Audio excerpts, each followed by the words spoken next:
সেহরি একটি বারকাত, তাসাহহারু ফাইন্না ফিস সুহুরি বারাকা। কিন্তু কোনো ব্যক্তি যদি সেহরি কোনো কারণে গ্রহণ করতে পারেনি, তাহলে সে ব্যক্তি সারাদিন সূর্যাস্ত পর্যন্ত না খেয়ে রোজা রেখে দিবে।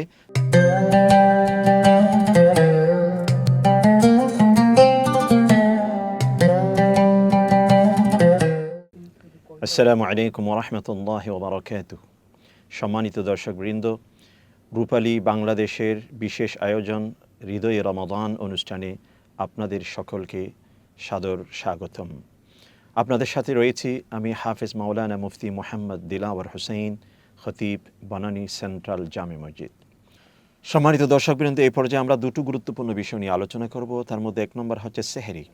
সেহরি একটি বারকাত, তাসাহহারু ফাইন্না ফিস সুহুরি বারাকা। রাসূল করিম সাল্লাল্লাহু আলাইহি ওয়াসাল্লাম ইরশাদ করেছেন, তোমরা সেহরি গ্রহণ করো, কারণ সেহরির মধ্যে আমি বারকাত রেখেছি। আমাদের সমাজে অনেকে মনে করেন সেহরি হচ্ছে এই জন্যে যে আমরা সারাদিন যেহেতু না খেয়ে থাকবো, এই জন্য পেট ভরে যেমন মন চায় তেমন করে খেয়ে নেব, যাতে করে সারাদিনের খাদ্য আমি পেটের মধ্যে স্টক করে নিলাম। প্রকৃতপক্ষে বিষয়টি এমন নয়।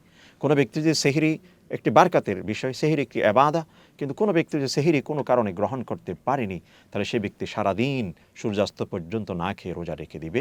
তার রোজা অবশ্যই হয়ে যাবে, তবে সেহরির যে বারকাতটুকু সেটুকু থেকে সে বঞ্চিত হবে।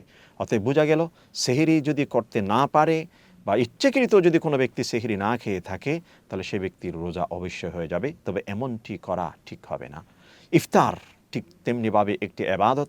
কোনো ব্যক্তি যথাসময়ে ইফতার করতে পারেননি, কোনো কারণে করতে পারেননি, তিনি গাড়িতে আছেন বা কোনো না কোনো কারণে, এমনও হতে পারে যে তিনি সময় হয়ে গেছে বুঝতে পারেননি বা ঘুমিয়ে পড়েছেন বা অন্য কোনো কারণে, তখনও কিন্তু তার রোজা ভাঙবে না। সাথে সাথে তিনি যখনই স্মরণ পড়বে, যখনই তিনি সময় পেয়ে গেছেন, তাৎক্ষণিক তিনি ইফতার করে নেবেন। এতে করে রোজা ভাঙবে না, রোজা নষ্ট হবে না। তবে এই বিষয়ে আমাদের গুরুত্ব দেওয়ার প্রয়োজন, যাতে করে কখনো এমনটি না হয়। কারণ এবাদতের নাম হচ্ছে, আল্লাহ পাক যখন যে কাজ যেভাবে করতে বলেছেন সেভাবে করার নাম হচ্ছে এবাদত। যখন না খেতে বলেছেন না খেয়ে থাকবো, যখন খাবার শুরু করতে বলেছেন তখন এই শুরু করাটাকে আমাকে গুরুত্ব দিতে হবে। আল্লাহ রাব্বুল আলামিন আমাদের সকলকে সেহরি এবং ইফতারের মধ্যে যে বারকাত রেখেছেন তা অর্জন করার তৌফিক নসিব করুন।